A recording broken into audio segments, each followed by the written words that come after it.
Diddy has just had a nervous breakdown after being attacked in prison and is allegedly being targeted because of the dirt he has on others. There are reports that powerful people in Hollywood and the music industry are trying to silence Diddy because they're scared of what he might say. Report from the Daily Mail, that's why Diddy had a breakdown. Spending the holidays behind bars was a nightmare for him. If we're to believe all this, Diddy had a meltdown in his cell and begged the guards to take him to the hospital for observation, but they refused. This same friend or person told the Daily Mail, quote, he eventually managed to calm himself down with the meditation technique he's been using while he's been behind bars. It took him a few hours of deep breathing and focusing to get out of the bad space he was in, but he finally managed it. This isn't the first time Diddy's mental health has come into question while he's been at MDC. When he first arrived, he was on suicide watch, which the U.S. Department of Justice National Institute of Corrections describes as supervisory precautions taken for suicidal inmates that require frequent observation. Diddy's suicide watch was only temporary, though. He was housed in a special protected unit of the jail after that for the first few weeks of his stay. But Diddy right now is in Gen Pop, meaning general population, the place where the majority of the inmates stay. And that's where he apparently had this meltdown over the holidays, at least according to. After Jay-Z, Jennifer Lopez has been named as a witness and co-conspirator in the case against Diddy, and a new lawsuit has been filed that alleges that J-Lo was involved in the cover-up of a case. The victim claims that J-Lo knew about Diddy's crimes, and Diddy even showed her his tapes back when the two dated in the late 90s. Once this case goes to trial, J-Lo will have to testify against Diddy, and who knows what she might say. Back to Cardell Smith's filing. His notice says that Jennifer Lynn Lopez, quote, will be called as a material witness and expert to Sean Combs' viewing, possession, and distribution of his sexual assault upon the plaintiff in 1997, and the orders of defendant Sean Combs forcing Jennifer Lopez to remain silent about the videotaped sexual assault of plaintiff by defendant. States that the material witness Jennifer Lynn Lopez, also known as J-Lo and Jenny from the Block, was engaged in a relationship with the defendant Sean Combs during 1999 and 2001, and that the sexual assault of the plaintiff was recorded, distributed, and held by the defendant at his New York residence and recording studio. And during the relationship with Jennifer Lopez, she was made privy to this video that was taken by Sean Combs and his employee Kirk Burroughs. J-Lo has known this video existed and was in existence and took no action to make it known to anyone in law enforcement, and that she was even questioned by New York Police Detective Derek Palmer about this matter, and that the report will show that her answers to this tape was and still remains a resounding yes to its existence.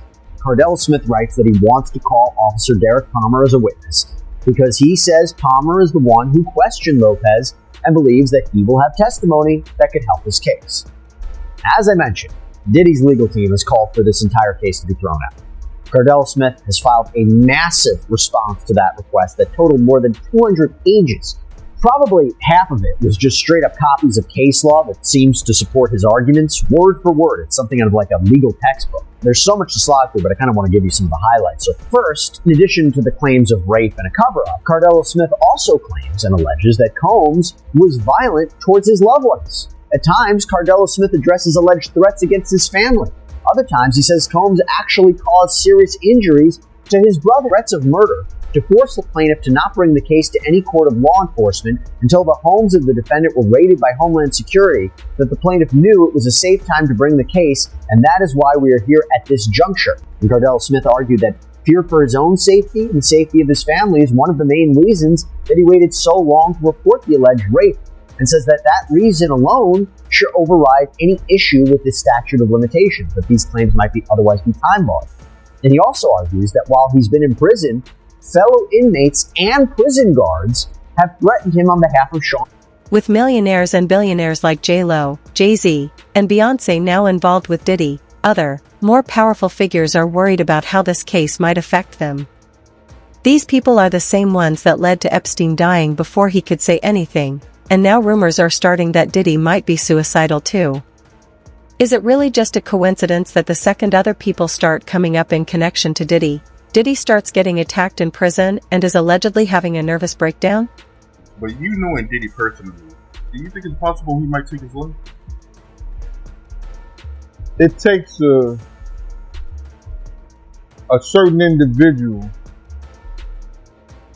to prepare himself to do a lot of years in jail. From the lifestyle that he had, I'm not saying that he can't. I just don't see him able to do time behind bars. Maybe if he'd be in a camp type situation, that's a possibility. But based on the lifestyle and what he's done and what he's accomplished, if he had to go behind those bars for a lot of years, I think that he may commit suicide. He do an Epstein. Why do you think he didn't pull a Russell Simmons in either country? They was watching him, bro. They was watching him. And then I think that he had to turn over his passport. Even if you own your own private jet, they have a system up there where that they supposed to check your passport and anything that you need to fly as if you were flying commercial. Diddy knows that his life isn't safe in prison, and if the people he was working with start to think that he's cooperating with the feds, they might come after him. Diddy's team offered to pay over $50 million, and even offered Diddy's passport to the court so he could get bail, but the judge said no. According to the judge, Diddy has a history of threatening victims, and if he is allowed to go outside, there's a big chance that he might hurt the witnesses. The proposed bail pact. $50 million bond, co-signed by him, his mom, his sister, mother of his oldest daughter, and his 3 adult sons. It's going to be secured by the equity in his property in Miami, Florida. Mention his passport will be surrendered. The government said that's insufficient. They said, look at the charges, look at the weight of the evidence that I just mentioned.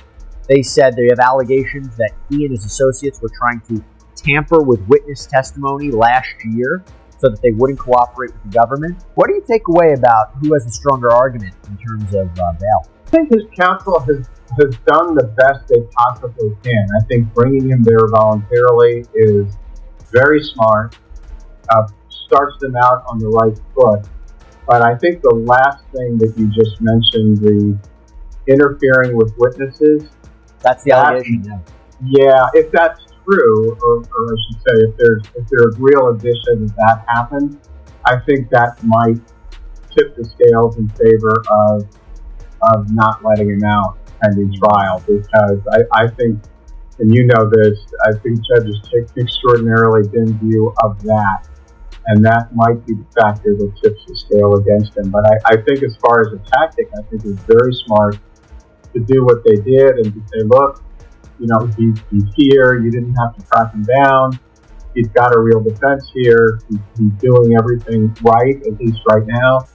I'm not sure it's going to be enough. Diddy's attorney, Mark Anapo, has already said in a press conference that they're going to try for bail again. He even hinted at the fact that this jail isn't safe for Diddy and that Diddy should be placed under house arrest. There's also the fact that Diddy is allegedly AP, and Ps don't last long in jail. Even now, Diddy isn't in gent but instead has been placed in solitary so he can stay safe. The prosecutor presented that the judge was going to allow him to be bonded out on the first get-go. Now, if he comes up with some more hearings, he might be released. But based on the evidence, they've been following him, bro. They've been tapping his phone, been having people watch him. You understand? He been coming back and forth from New York, and he don't usually be coming back from New York. And somebody was telling me that, yo, listen here, yo, he trying to get witnesses. Remember when they released that first thing of Cassie, and I said that Diddy was trying to contact people for character witnesses, people for who he had problems with before, whatever like that, and trying to talk to them in the whole 9 yards. That's when they dropped that thing with Cassie. The Homeland Security had some agency or whatever like that that deals with that, dropped that thing on Cassie to show everybody, oh, y'all want to help him? Y'all, this is what y'all want to help? This is who y'all want to, say that he ain't never did nothing. This is what you want to put your brand on? And everybody start backing up. everybody was talking about, yo, man, Cassie was a gold digger. Cassie this, that, and the third. She loved it in the whole 9 yards. And then when they seen that, all his friends or so-called friends, went away. So him not having a bond is not surprising.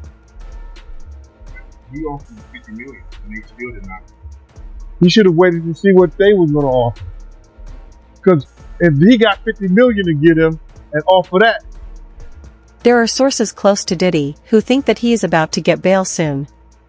Diddy is pulling all the strings he can, and let's not forget that Diddy is best friends with Eric Adams, the mayor of New York. Just a month before his arrest, Diddy was given the key to the city. It's impossible that Mayor Adams didn't know about the investigation against Diddy, but he still gave him the key to rehabilitate his image. Bail. Now you're wondering why I'm saying that. See, they are trying to use some of the things that happen to criminals all the time, or inmates all the time. They always, brother, they always do those impromptu searches.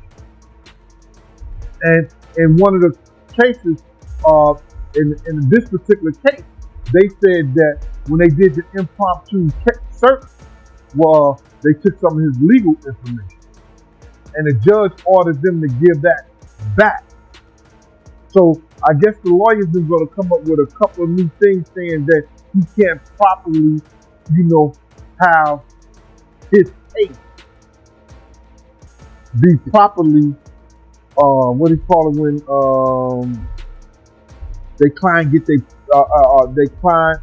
client and lawyer privileges. He can't properly do his case with, you understand, with them constantly going in the jail cells, searching him, taking his legal brief, taking his information, and then probably using it against him. But I don't believe none of that to be true. I believe that they went in there just like they do all the other inmates based on the information they had. You got to realize this, bro. They found out that Diddy was using other inmates' phone calls. Now that probably happens all the time. You understand? And he got to be probably the smartest, dumbest person that I know, because he got to know that those phone calls are being taped. So whatever his lawyers will come up with, the prosecution's going to come up with something else. So the judge is going to want to know, well, what did they do, when they found out he was in violation of some of the stuff that he was doing? Did they charge him with something new? Did they take some of his privileges away? What has happened in the interim when he was doing this stuff that they alleged that he's done?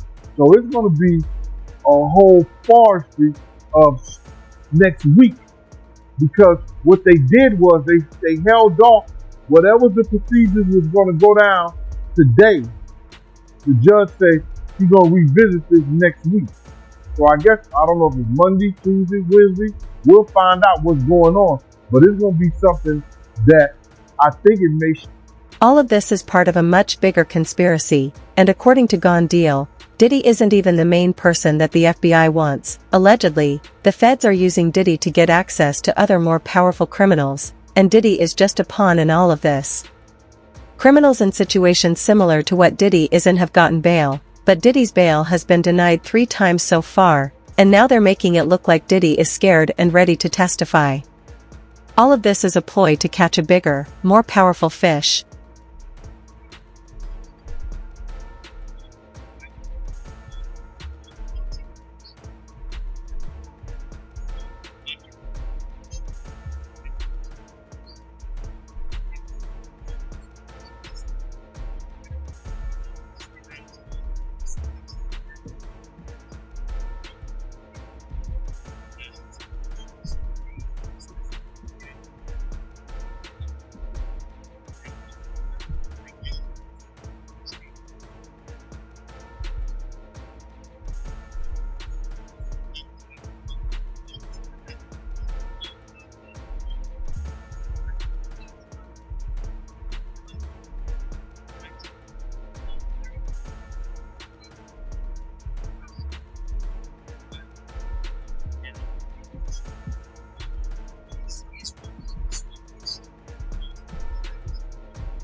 In a recent episode of the PBD podcast, Fox News host Jesse Waters revealed that Fox News had received intel that Diddy was being prepared to take the fall.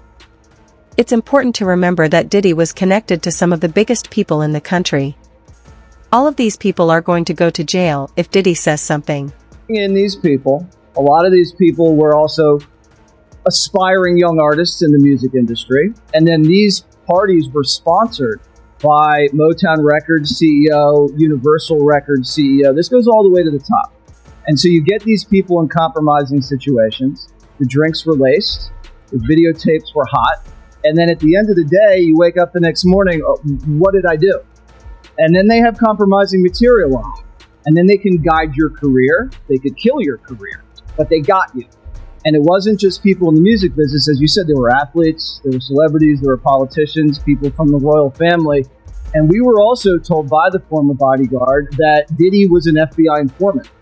So he was a snitch and was feeding information to the feds. And we don't know what that means. We haven't been able to confirm it. But even Little Rod said it's not just like Epstein. It could be worse. Diddy is back on watch due to the threats on his life, and it's only a matter of time now before something big happens. A few months ago, Diddy was paying other inmates to do his chores, and now he's crying because they're attacking him. It doesn't make sense. News right now, Larry. I am just getting word. People Magazine says it's got a source on the inside that tells them that P. Diddy's on suicide watch tonight. Do your sources confer the same information? Are they saying it's possible? Hey, real quickly, all that commissary stuff, he's not getting any of that because people in the shoot have an abbreviated list. So he's out of luck. No stake for him. Yeah, he is on suicide watch. This guy thought he would have went home. All of a sudden, he didn't get bond. Remember, the first night that he was there, he was like an overnight guest. When they pulled his bond hearing, now they checked him into the system, and reality has hit him. And I understand that he has a shrink coming by his cell to see him several times a day. And now there's talk about putting him in, it's like a bubble. It's like a cell that has like a plexiglass wall in it where they have inmates watching you. That's actually their job, to keep an eye on the inmates that are on suicide watch. Another error that I guess some warden told you this. There are sentenced inmates there. They're called cadre inmates. They don't have to be white-collar inmates, but they're doing maintenance on the building. And the problem, why there's a lot of violence there, they have housing units. And they're mixing bank robbers, drug dealers, rapists with white-collar people. And this is why Diddy, he can't go into a regular housing unit because somebody will take him out for sure. Somebody's going to get a lot of street credibility out of this. People that are doing substantial time that know they're never getting out. They'll just kill a guy. No questions asked. Do you think that they'd suck up to him because he's got a lot of money, and if he ever does get the commissary options, he would be able to help them? Some people do. I got to wrap it real quick. Okay. Some people do think that Diddy can help them. But this guy's going to be locked up forever. His case will probably take at least 3 years to litigate. He'll stay at MDC. There's rumors that he wants to go to Essex County Jail in New Jersey. He doesn't like MDC. He's a marshal's inmate. There's no way they're going to transfer him back and forth. I don't know, several times a week, 6 marshals to do it. The feds have everything they need to charge Diddy. They confiscated video evidence of his crimes when they raided his mansion, and victims are now also starting to come out and testify against him. Attorney Ariel Mitchell's kid is one of the attorneys representing clients against Diddy. During a media appearance, she indicated that she had been informed about the existence of these tapes and even been offered the opportunity to buy one of these tapes. These tapes reportedly include footage of A-list celebrities engaging in intimate acts with drugged minors at Diddy's parties. Is your client fearful if Diddy does get out? As you know, I represent other clients, actual victims who have sued Mr. Combs, Diddy, in civil court, and all of them are very apprehensive about their safety if he were to be granted bond. I am confident in the court. I am sure that the court will remain with their previous decision of no bond. I feel like the judge only gave this, let me think about it, just to not make it as obvious.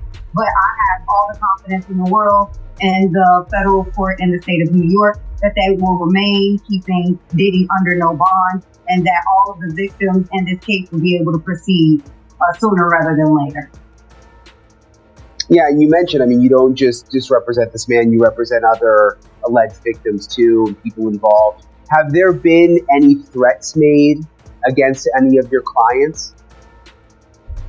There have been threats from people on the internet, but not from, at least what we don't know, from Diddy to be directly. So my clients have, Mr. Burgess has received several death threats. My client, Mrs. Parham, has been receiving threats, but we don't know if they're just regular people from the internet or if they're actually people who were sent by Diddy. Do you have any idea where the threats are coming from? I mean, have you done any investigation?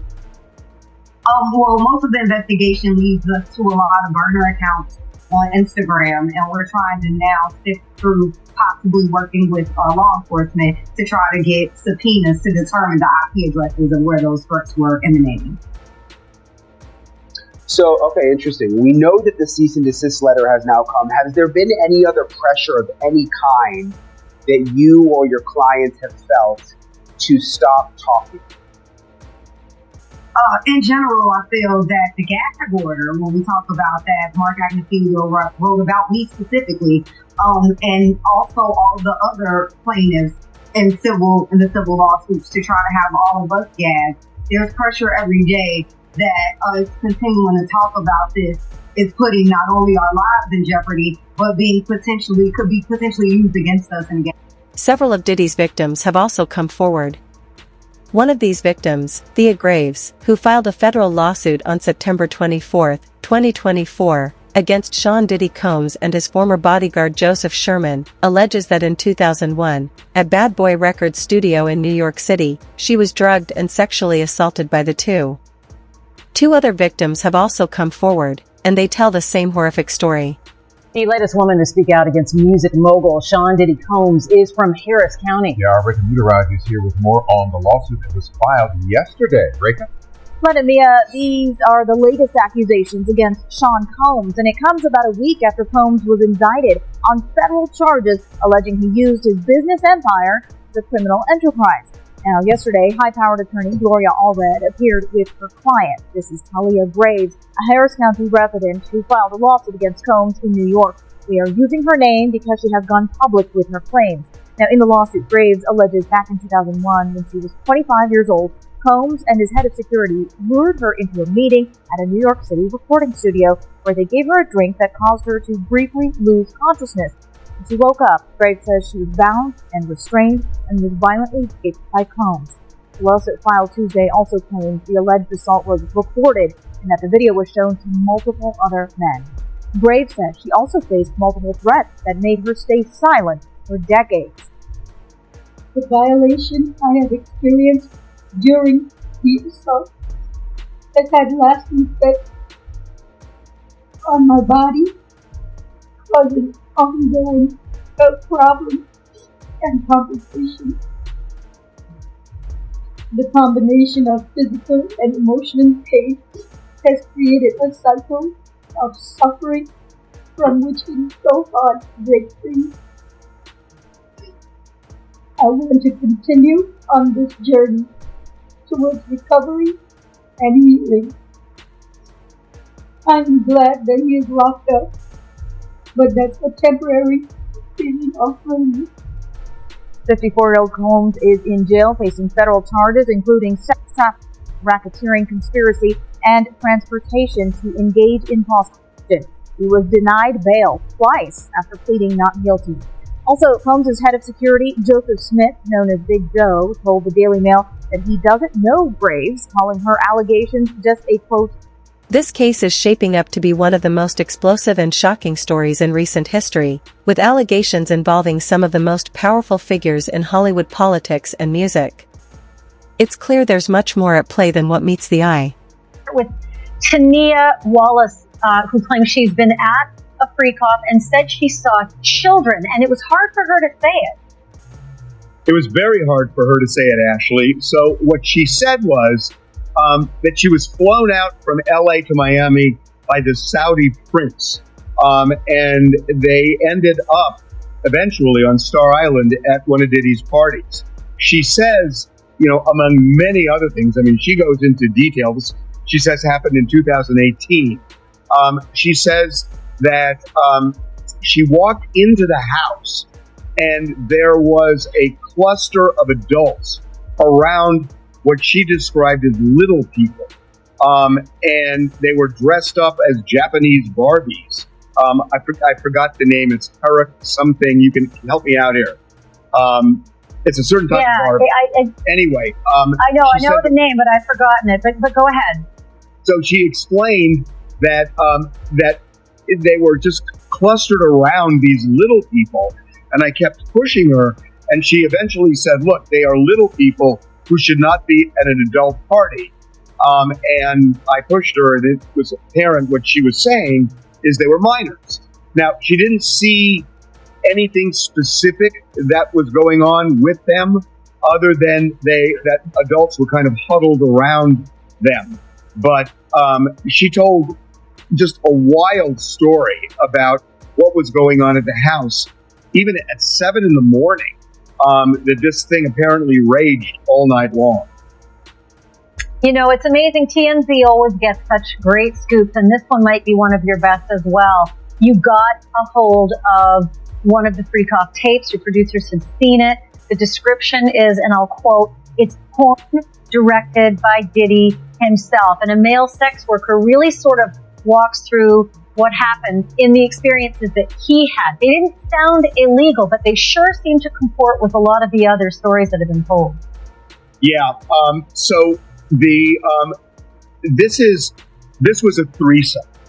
What you would ask me about earlier about Tania Wallace, she said there were more than 100 people at that party, including at least 4 celebrities. But what you're talking about now was a threesome, and that's something that the U.S. attorney even referenced. And his lawyer in an earlier documentary we did, he was describing threesomes. He says it was all consensual. So yes, what we're told is that this male sex worker was flown out to various locations over a couple of years, Miami, New York, Los Angeles, and one other. And they would meet in hotel rooms, and Diddy would often watch as he would have sex with this woman who was associated with Diddy. So that seems to be what the feds are looking at right now in terms of alleged sex trafficking, if they are transporting somebody and perhaps paying them to cross state lines. That could end up being part of sex trafficking. We know that this guy got a subpoena and he ended up not testifying before the grand jury, but talking to prosecutors, and we're told that he left that tape with them. So what do you think? Will Diddy make it out alive, or is this a dangerous game of power and secrets that might silence him forever? Let me know your thoughts and predictions in the comments below, and don't forget the subscribe button, and thanks for watching my video.